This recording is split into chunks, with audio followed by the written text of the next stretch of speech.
They say every team needs a wild card. Enter Faf de Klerk. South Africa's pint-sized wrecking ball with the golden mullet. The Springboks didn't unleash a halfback. They unleashed a bloody hurricane with a number 9 jersey. But it wasn't always clear that Faf would be the guy rewriting rugby's unwritten rules. Nah, rewind the tape and you've got a kid growing up in Nelspruit and Mpumalanga, where rugby's as much religion as it is sport. He was scrappy, quick, and had that chip on his shoulder, even when he barely reached the coach's chest. By the time he cracked through the ranks, he wasn't just another Pla from the bush. He was a ticking time bomb, just waiting to But let's not pretend his rise was smooth. Early critics called him reckless, too small, too wild, not disciplined enough. He'd charge into rucks like a kamikaze pilot, sledge players twice his size, and whip out box kicks so erratic they had fans holding their breath, for better or worse. But while some wrote him off as a liability, those who got it, really got it, knew they were witnessing the birth of a chaos merchant, the kind of player you hate to play against but love to have in your corner. His tackles were technically borderline, but let's be honest, they had intent written all over them. And the chirping? Constant. He chirped that forward so hard, the OK probably forgot what year it was. Shirt half off, golden mullet flapping, and a smirk that said, "Yeah, brew, I just did that." His teammates knew the value he brought, but opposing fans, oh, they had opinions. Reddit threads lit up with claims of dirty play, overconfidence, and that old classic, he's all mouth. But every time someone doubted him, Faf doubled down. He wasn't trying to be liked. He was trying to win. He'd do a fake box kick just to bait a winger, only to switch and fling a pass 30 meters wide. Or he'd smash a player in open play and walk off like he hadn't just committed a small rugby felony. One British commentator called him a Tasmanian devil with a law degree in rugby disruption. It stuck. And let's be fair, he didn't care. Even when he was being cheeky, he had a line ready. That wasn't a tackle, brew. That was a full-blown Joburg smash and grab with legal paperwork. He went in harder than a bouncer at a Pretoria Joel on payday. But his mouth, that was the real weapon. Players accused him of chirping family members, past performances, even hairstyles. At one point, he allegedly sledged a Lions forward by asking if he still got benched at school. Psychological warfare, and Faf was fluent. He was stirring the pot like a proper Plashipi with nothing to lose. And let's not forget the infamous short shorts saga. While most players kept it regulation, Faf's kit seemed half a size too small, and people noticed. Social media erupted, memes flew, but Faf didn't shy away. He leaned into it, even dropped a line in an interview. If the legs work, might as well show them off. Confidence or trolling? Probably both. And that's the thing, he blurred the lines so well, you never knew where the real Faf ended and the on-field persona began. By the time World Rugby tried to crack down on dangerous play and sledging, Faf was already 3 moves ahead. He adjusted his style just enough to stay within the margins, but never lost that edge. Like a street racer tuning the engine just below the legal limit, he kept pushing the boundary. He wasn't reckless, he was calculated chaos. Even off the field, his energy didn't dip. Teammates described him as the guy who couldn't sit still, always pranking someone, always vibing at 100%. One story tells of Faf sneaking into a teammate's hotel room and replacing their protein powder with powdered milk. Another claimed he once tried to convince the physio he'd torn his ACL, only to sprint off laughing 5 seconds later. He was the prankster, the jester, the agent of disruption in every context. Still behind the chaos was a brain few gave him credit for. Analysts began to realize his unpredictability was strategic. He'd bait teams into chasing shadows, force penalties by exploiting gaps in law interpretations, and weaponize tempo like few others. He didn't just play fast, he thought fast. And that's why coaches stuck with him, even when the world thought he'd gone too far. His reputation today is a mix of legend and liability. Some call him a menace. Others say he's one of the most impactful scrum halves of his generation. But no one calls him boring. Faf de Klerk doesn't do boring, he doesn't do safe. He does rugby like it's a street fight, By now, Faf had cemented himself as rugby's ultimate wildcard, but he wasn't done stirring the pot yet.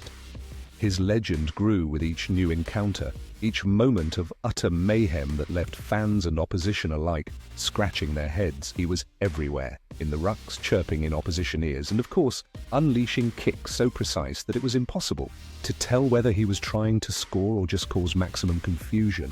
But for Faf, it didn't matter. He wasn't here to play by the book. He was here to tear it up and leave his mark on rugby. He would dart around, picking at weaknesses, pressing every advantage. At times, it seemed like he was playing a different game altogether, a game where winning wasn't enough and absolute domination was the goal. He wasn't content to simply be a great player. He wanted to be the player the opposition dreaded facing, and he achieved it in the most unpredictable ways. Faf was notorious for his ability to manipulate the mental game, and this was no exception. He didn't just want to beat the Lions, he wanted to make them question everything. In between the chaos, though, Faf showed glimpses of why he was so revered within his own team. He was more than a disruptor, he was a leader, a man who knew how to spark life into a match and remind his teammates of their potential. His energy was infectious, his charisma magnetic.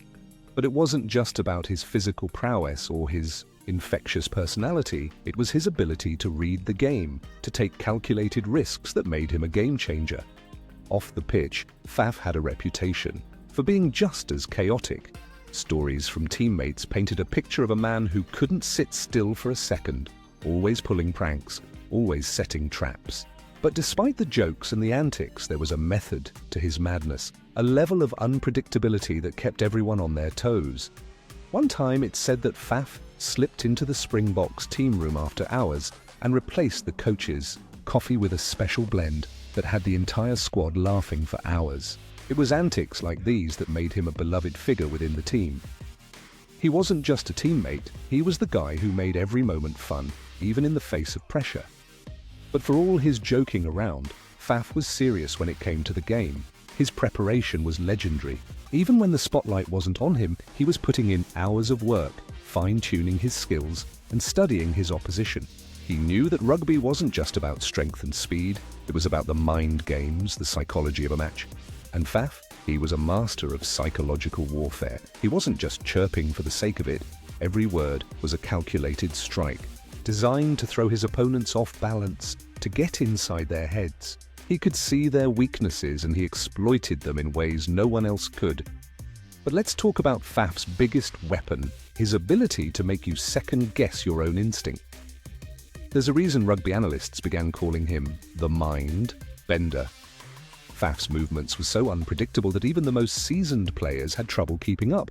His box kicks, brilliant, his tackles, relentless. But it wasn't just the physical aspect of his game that made him so dangerous, it was his unpredictability. You could be halfway through a play and suddenly Faf would switch things up and leave you wondering if he was reading your mind. Time and time again, he made plays that made you question whether he had been a step ahead all along. But it wasn't all about flair. Faf's willingness to get dirty, to do the things that others wouldn't, made him a key figure in South Africa's defensive efforts. And then there's the physical toll Faf puts on his body. You see, Faf may be small in stature compared to some of the giants on the field, but his heart, that's where the real power lies. He plays like a man who knows his body's limits and then pushes them further. One story has it that after a particularly brutal match against the All Blacks, Faf was so banged up he could barely stand. But the next day, he was out there, training as hard as ever, pushing his body through the pain to come back stronger. That's the kind of mentality that separates good players from great ones. And for Faf, it was always about coming back stronger, coming back harder. And don't even get me started on the banter.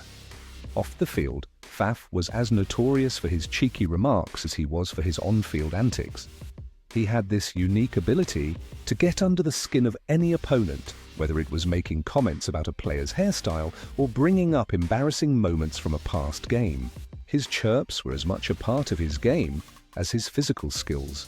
But as much as Faf loved to mess around and make the opposition lose their heads, he never forgot why he was there: to win. At the end of the day, Faf wasn't just about spectacle. He wasn't just about causing drama or pulling off crazy plays for the crowd. He was about results. That has been outlawed now, that deliberate throw. See a penalty, strictly.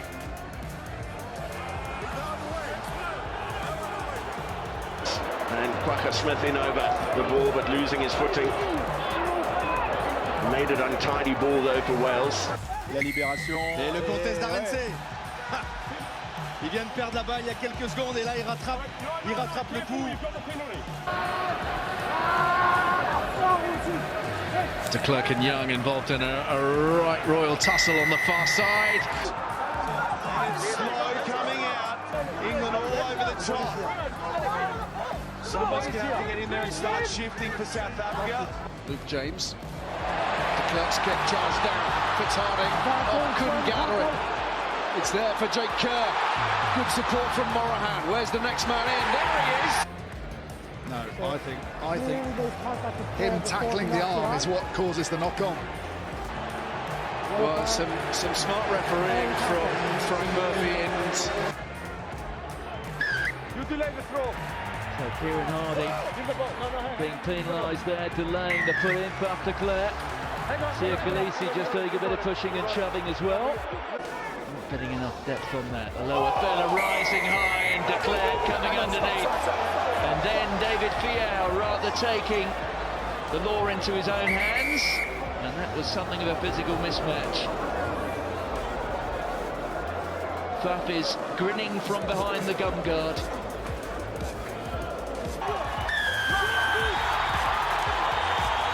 Well, this time the penalty going against Vunipola, but something sparked off the ball there.